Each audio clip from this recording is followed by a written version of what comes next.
The woman hit the pavement with a dull thud, her head bouncing slightly before settling like a dropped sack of maize. Asha froze. In the middle of the Makumbusho bus terminal, a maze of honking dala-dalas, impatient conductors shouting destinations, and vendors weaving through crowds with trays of peanuts and boiled eggs. Everything else blurred. The only thing she could see clearly now was the woman's body lying twisted near the yellow line of the boarding area. Asha's heels clicked once, then stopped. Her white graduation dress fluttered in the humid wind, already stained at the hem from the red mud puddles scattered across the cracked concrete. She clutched her phone in one hand, her invitation letter in the other, an elegant cream envelope sealed in gold, holding the words she had dreamed of for 4 years. University of Dar es Salaam, Class of 2025 Graduation Ceremony. Gutsty. Of Honor, Minister of Education. Her bus was moments away. She had timed everything perfectly. Hair done. Makeup light but elegant. White dress ironed last night and hung on the wooden frame above her tiny student bed. She had saved 3 months of allowance to buy those black block heels and borrowed the soft clutch bag from her roommate, who had cried when she saw Asha step out that morning. "You look like someone who's going to change the world," her roommate had whispered. But now, the world had changed around her. A crowd began to gather. Some people shouted, others just stared. One young man took out his phone and started recording. A conductor leaned out from the door of a nearly full bus and shouted, "Simama! Simama Pale!" trying to wave in more passengers while ignoring the woman lying unconscious 10 meters from him. Asha took one shaky step forward, then another. Her legs felt wrong, as if they no longer belonged to her. She didn't want to go closer, but something pulled her. Not curiosity, not duty. It was something deeper, heavier. Like the voice of her late grandmother whispering, "If you see someone suffering, you are no longer a stranger." The woman on the ground was middle-aged, maybe in her 50s. Well-dressed, in a kitenge blouse and matching skirt, with a leather handbag clutched tightly in her right hand. Her lips were dry. Her forehead glistened with sweat, her breathing shallow and strained. "Jamani! Someone help!" Asha called out, dropping to her knees beside the woman. The clutch slipped from her hand and fell open, the golden invitation sliding across the concrete like a forgotten leaf. No one moved. Everyone just watched. She leaned close. "Mama, can you hear me?" No response. "Please help me lift her." Asha shouted, turning to the nearest man, a vendor with a tray of roasted cashews. He looked around nervously. "Sijui, I don't want problems, Dada." What problems? She could die. More people had phones out now. Some were filming, others pretending not to care. Asha pushed the woman's head gently into her lap, fumbling with her phone, hands trembling. She tried to call 112. No signal. She cursed the network, her luck, everything.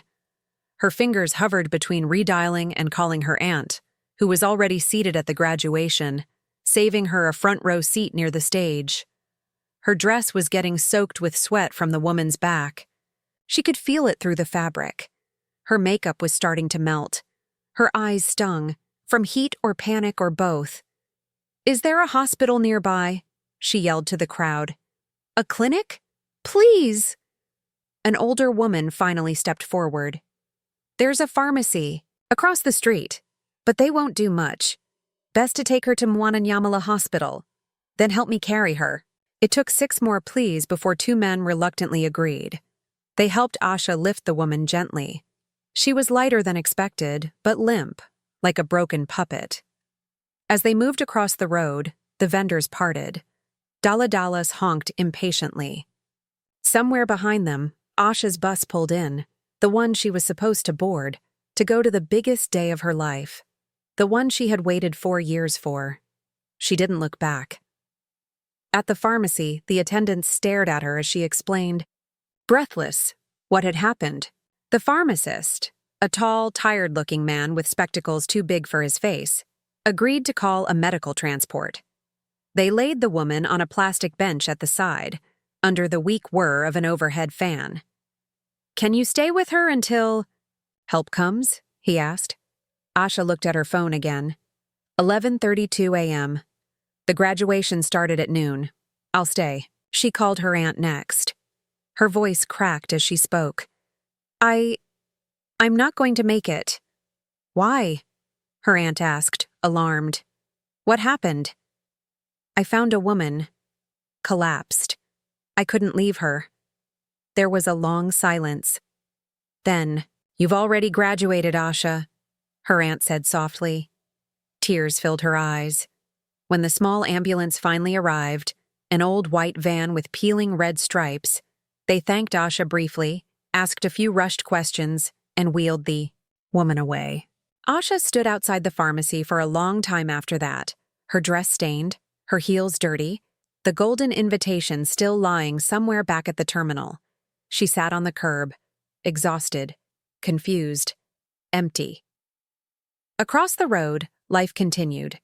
Buses filled up, passengers boarded, vendors shouted, engines roared. Nobody noticed the young woman in white who had given up her stage for a stranger. But somewhere, someone had. The sun had begun to tilt westward, casting long golden shadows on the broken sidewalks of Dar es Salaam. Asha walked slowly through the city's midday haze, no clear destination. Her body ached, her head throbbed.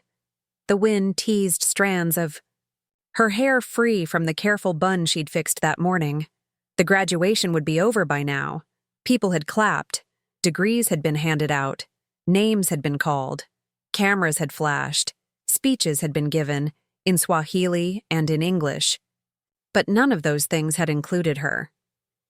She stopped at a small kiosk on the corner of Sam Nujoma Road and bought a bottle of water, sipping slowly as if it would erase the weight in her chest. The kiosk owner, an older woman in a purple anga, eyed her curiously. A young woman in a graduation dress sitting on a dusty roadside, alone. It didn't make sense, but Asha didn't care about sense anymore. She tried to convince herself it didn't matter. That one ceremony couldn't define her journey. That she had done the right thing. But something inside her remained unsettled. Had it made a difference? No, one had asked her name. The ambulance staff barely looked at her. The woman, still unconscious, had been rolled into the van like luggage. No one had thanked her properly. No one had said, "You did something good today." Maybe she had. Been foolish. Maybe her grandmother's voice in her head was just a memory, not a guide. As she sat, sipping her water, she saw a figure approaching. A boy, maybe 12 years old, wearing an oversized Manchester United jersey and dragging a small wooden cart behind him. Inside the cart sat a large blue cooler. "Samahani dada, unataka juice ya miwa?" "Sugarcane juice, fresh," he offered. Asha smiled weakly. "Hapana asante." But the boy didn't leave. He stared at her a moment longer, then tilted his head. "You look like someone who should be somewhere special," he said, not unkindly. That simple sentence pierced something inside her. Asha's eyes filled again. She nodded, unable to answer. Then, just as suddenly, her phone buzzed. "Unknown number." She wiped her eyes and answered. "Hello? Is this Asha Mwakaleli?" asked a deep, composed male voice. "Yes. Who is this?" "I'm calling from Wananyamala Hospital. You brought in a patient this morning, an unconscious woman. Kitenge blouse, leather handbag." Asha stood up straight. Yes. Is she okay?" "She's stable now. We believe she had a mild stroke." The early response helped a lot. Asha exhaled deeply, her whole body relaxing for the first time since the collapse. "She's awake?" she asked. "She just regained consciousness a few minutes ago." She asked about the young lady who helped her. "Do you have time to come by?" Asha didn't hesitate. "I'm on my way." The hospital was a short Bajaji ride away. The driver looked at her dress in the rearview mirror and said, "Missed graduation?" She nodded. "Pol sana," he said gently. At the hospital, the corridors buzzed with nurses, patients, visitors, the scent of antiseptic, and quiet urgency. Asha was led through a few turns until she stood outside a private room with white curtains, drawn. Inside, the woman lay propped up on pillows, an IV in her arm. Her skin looked less pale now, but her eyes held the weight of shock and gratitude. As Asha entered, the woman's lips curved into a gentle, tired smile. "I was told. You found me," she whispered. Asha nodded, stepping closer. "Yes. At the bus terminal. You collapsed." The woman blinked, clearly emotional. "What's your name?" "Asha. Asha Mwakaleli. I owe you my life." "No," Asha said softly. "You don't. I did what anyone should do." The woman reached out a trembling hand, and Asha took it gently.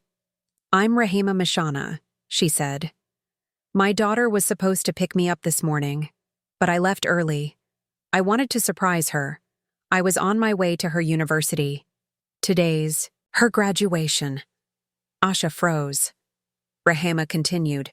"She's on the university board. Her name is Dr. Halima Mishana." Asha's heart skipped. "I know her," she said slowly. "She signed the final letters for the graduation ceremony." Rahima smiled again. "She will want to meet you." A knock at the door interrupted them. A tall woman entered, elegant in a navy blue suit, with the poise of someone used to being in charge. Her eyes were swollen like she had cried, but her expression was composed. "Mother," she began, rushing to her bedside. Rahima lifted her hand. "Halima, this is the girl who saved me." Dr. Mishana turned sharply. Her eyes landed on Asha, the dress, the smudged makeup, the trembling fingers still wrapped around Rahima's hand. "You," she whispered. "You're the one?" "Yes." "Ma'am?" Asha said, standing up slowly. Silence passed between them, but not empty silence. It was the kind that shifts something, that reorders the world. Then, Halima stepped forward. "What's your name?" she asked, her voice cracking. "Asha Mwakaleli." "You didn't make it to the ceremony?" Asha shook her head. "You should have. We gave you an academic honor, one of the top 3 in your class. I was supposed to meet you today." Asha's mouth fell open slightly. Her knees almost buckled. I had no idea." Halima looked at her mother, then back at Asha. "We'll make it right," she said. "You gave up something precious today. But what you did? I've never seen anything more noble." She pulled out her phone. "There's going to be a private dinner tonight. Just board members and top graduates. I want you to be our guest of honor. And I mean that." Asha stood frozen. Words escaped her. She looked at Rahima, who smiled again and squeezed her hand gently. "See?" the older woman said. "When you serve humanity, life remembers." The dinner was held at the Slipway, one of Dar es Salaam's most prestigious waterfront venues. The sun was sinking into the Indian Ocean, casting fire across the waves. Waiters moved through the open-air terrace with silver trays. A soft band played taarab music in the corner. Everyone was dressed in formal wear, lace, silk, suits, heels. But all eyes shifted as Asha walked in. She wore the same white dress. It had been cleaned hastily at a small laundry shop near the hospital, steamed, pressed, though the faint memory of red mud still whispered near the hem. Her hair had been rebraided by a kind nurse. Her eyes were tired, but steady. She looked like someone who had earned her place, even if she hadn't expected to stand here. Dr. Halima Mshana greeted her at the entrance with a warm smile and a respectful nod. "You didn't just help my mother today," she said quietly. "You helped remind all of us what character truly means." Asha smiled politely, still overwhelmed. Guests mingled, clinked glasses. Speeches were made. Asha was mentioned by name, not once, but twice. One speaker said, "She represents the kind of graduate this country needs, selfless, fearless, and grounded." Another said, "She missed the spotlight to keep another life from going dark." Asha didn't know how to feel. Pride? Yes. Gratitude? Of course. But beneath it all was a silent question. Why had this moment chosen her? It wasn't until later, after the dessert had been cleared and the guests had begun to leave, that she got her answer. She stood alone on the edge of the terrace, looking out over the water, the wind lifting strands of her hair. Dr. Mashana approached quietly. "You deserve more than applause, Asha." Asha turned, her voice quiet. "I didn't do it to be noticed." "I know," Halima said. Then she held out a folded sheet of paper. Asha took it, confused. It wasn't typed. It was handwritten, carefully, deliberately. It read, "To whom it may concern. The bearer of this letter, Asha Mwakaleli, is hereby recommended for consideration for the East African Public Service Fellowship. This recommendation comes not only in recognition of her academic excellence, but her extraordinary act of public service. Signed, Dr. Halima Mashana, Vice Chair, University Board of Trustees." Asha stared at the words. "I don't understand," she whispered. Halima leaned against the railing beside her. "The fellowship only accepts 2 Tanzanian applicants a year. We've already submitted 1 name. I want you to be the second." "But I didn't apply." "I didn't even know about it." "I know," Halima said softly.